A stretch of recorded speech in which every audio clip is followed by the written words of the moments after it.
Praise the lord. దేవుని యొక్క ప్రసన్నత, ఆయన సన్నిధి కాంతి నీకు నిత్యము తోడై ఉండునుగాక. ఆమెన్. నేటి దినము దేవుడు బయలుపరిచిన వాగ్దానము, నా ఆత్మ మీ మధ్యన ఉన్నది గనుక భయపడకుడి. ఆమెన్. ప్రభువునందు ప్రియమైన వారలారా, హగ్గై గ్రంథము 2వ అధ్యాయము 5వ వచనములో దేవుడు ఈ వాగ్దానం చేశాడు. మీరు అంటే ఇశ్రాయేలీయులు ఐగుప్తు దేశములో నుండి వచ్చినప్పుడు నేను మీతో చేసిన నిబంధన జ్ఞాపకము చేసుకొనుడి. నా ఆత్మ మీ మధ్యన ఉన్నది గనుక భయపడకుడి అని దేవుడు ఈ అభయవాక్కును ఎవరికి ఇస్తూ ఉన్నాడంటే జెరుబ్బాబేలుకి ఇస్తున్నాడు. 4వ వచనం ప్రకారము, జెరుబ్బాబేలు ధైర్యం తెచ్చుకొనుము, ప్రధాన యాజకుడగు యెహోజాదాకు కుమారుడవైన యెహోషువ ధైర్యం తెచ్చుకొమ్ము అని వారిని ధైర్యపరుస్తూ ఉన్నాడు. ఎందుకు ధైర్యపరుస్తూ ఉన్నాడంటే, మందిరము పాడైపోయి పడిపోయి ఉంది కనుక ఇశ్రాయేలీయులు సారంభి వేసినటువంటి ఇళ్లలో నివసిస్తున్నారు. మీరు ఇళ్లలో నివసించడం ఇది న్యాయమా? నా మందిరము పాడై ఉండగా మీరు ఈ విధముగా ఉండుట తగునా అని దేవుడు వారితో మాట్లాడినప్పుడు, ఈ జెరుబ్బాబేలును ఈ ప్రధాన యాజకుడగు యెహోజాదాకు కుమారుడైన యెహోషువ భయపడుతూ ఉన్నారు. ఎలా మందిరం నిర్మించాలి, ఎలా దీనిని సాధించాలి అని. అప్పుడు దేవుడు వారికి ఇచ్చిన వాగ్దానం ఏమిటంటే, నా ఆత్మ మీ మధ్యన ఉన్నది గనుక భయపడకుడి, ధైర్యము తెచ్చుకోము. దేశములోనున్న సమస్త జనులారా ధైర్యము తెచ్చుకొని పని జరిగించుడి, నేను మీకు తోడుగా ఉన్నాను అని దేవుడు వాగ్దానం చేస్తున్నాడు. జెఫన్యా గ్రంథములో కూడా జెఫన్యాతోను తన ప్రజలతోనూ దేవుడు వాగ్దానం చేశాడు. 15వ వచనము చివరిలో, యెహోవా మీ మధ్యన ఉన్నాడు, ఇక మీకు అపాయమేమీ రాదు ఇక మీదట అని దేవుడు వాగ్దానం చేశాడు. ప్రభువునందు ప్రియమైన కుమారుడా, కుమార్తె, ఈ లోకములో ఎవరు మనకు తోడుగా ఉన్నా లేకపోయినా, ఎవరు మన మధ్యన ఉన్నా లేకపోయినా, దేవుని ఆత్మ, ఆ పరిశుద్ధాత్మ మన మధ్యలో ఉన్నాడు. మీరు ప్రాముఖ్యమైన ఒక 3 విషయాలు గమనించండి. పాత నిబంధన గ్రంథమంతా దేవుని కార్యములు, దేవుని సన్నిధి, ఆయన ప్రసన్నత ఇశ్రాయేలీల మధ్యలో ఉండి నడిపించింది. అది పాత నిబంధన.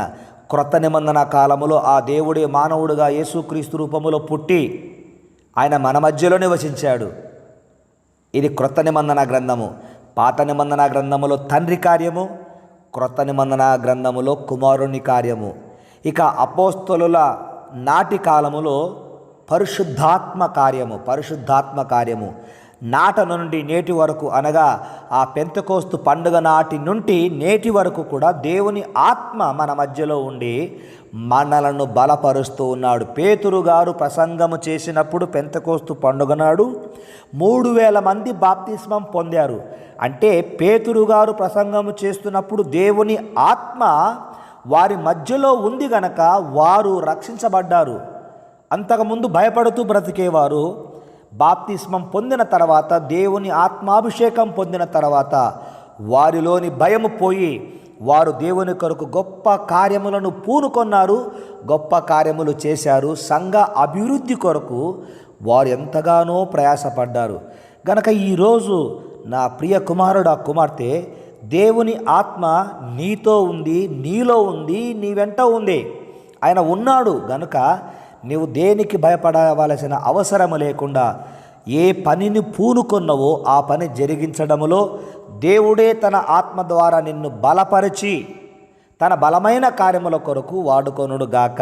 అంత మాత్రమే కాకుండా అటు దేవుని కొరకు వాడబడుతున్న నిన్ను, దేవుని సంఘము కొరకు వాడబడుతున్న నిన్ను, దేవుని సేవ విషయంలో, సేవకుల విషయంలో నీవు ప్రయాసపడుతున్నటువంటి విధానమును బట్టి నీ ప్రతి అవసరమును తీర్చుట కొరకు దేవుని ఆత్మను నీ మధ్యలో ఉంచాడు.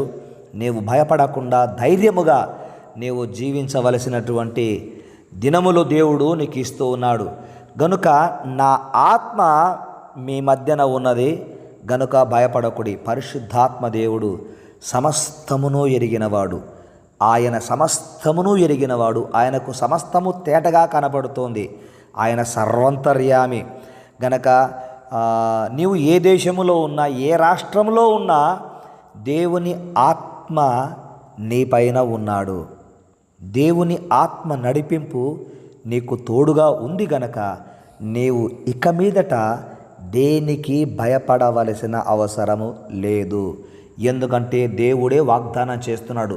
జెఫన్యా గ్రంథము 3వ అధ్యాయము 15వ వచనం ప్రకారము, యెహోవా మీ మధ్యన ఉన్నాడు, ఇక మీదట మీకు అపాయము సంభవించదు.